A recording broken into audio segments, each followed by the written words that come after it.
అందరికీ శుభోదయం. శ్రీమాత్రే నమః. శ్రీ మహాగణాధిపతయే నమః. ఈరోజు మనం సౌందర్యలహరిలో 21వ శ్లోకంలోకి వచ్చేసాం. ఈ శ్లోకం అత్యంత అద్భుతమయంగా ఉంటుంది. ఈ శ్లోకంలోకి వెళ్ళిపోతే, థటిల్లేఖా తన్వీం తపన శశి వైశ్వానరమయీం నిషణ్ణాం షణ్ణామప్యుపరి కమలానాం తవ కలాం మహాపద్మాటవ్యామృదితమలమాయేన మనసా మహాంతః పశ్యంతో దదతి పరమానందలహరి. ఇక్కడ లాస్ట్ స్టాంజాలో పరమాహ్లాదలహరి అని కూడా పాడచ్చు, తప్పలేదు.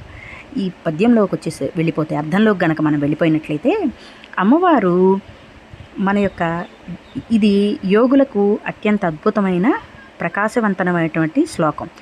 ఎందుకనగా, ఏ యోగ అయితే తన యొక్క అన్ని సహస్రార కమలాలను బంధించి షట్చక్రాలను, మన ఒంట్లో ఉన్న షట్చక్రాలను బంధించి ఉపరితలంలో ఉన్నటువంటి సహస్రారానికి తన శక్తిని కనుక నిక్షిప్తం చేయబడినట్లయితే, ఆ శక్తిలో నిక్షిప్తం చేయబడిన సహస్రార కమలంలో అమ్మవారు తటిల్లేఖా తన్వీం అంటే ఒక మెరుపు తీగ వలె కలిగినటువంటి కాంతిని కలిగి సాదాఖ్య అనే కళని పొంది ఉంటుంది. ఆ సహస్రార కమలంలో ఉన్న అమ్మవారిని ఈ మహాంత పశ్యంతో, ఏ యోగి అయితే తన ఒంట్లో కామక్రోధ లోభి మదమాత్సల్యాలను త్యజించినటువంటి జీవన్ముక్తికై, మోక్షానికై ప్రయత్నం చేస్తున్నటువంటి మహాపురుషులు, సిద్ధయోగులు అమ్మవారిని ఆ రకంగా దర్శిస్తే తన యొక్క సాదాఖ్య కళ అంటే ఏంటంటే, మనకి మోక్షాన్ని ప్రసాదించేటువంటి ఒక కళ, విశేషమైన శక్తి అన్నమాట.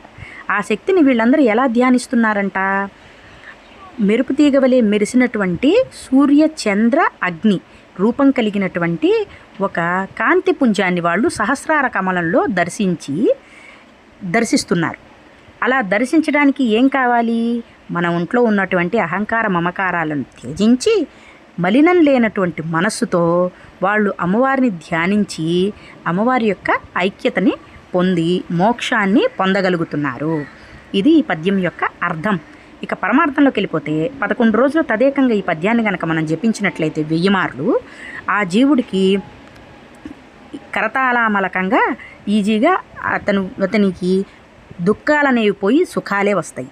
మోక్షాన్ని కనుక కోరుకుంటే ఖచ్చితంగా మోక్షం లభిస్తుంది. శ్రీమాత్రే నమః.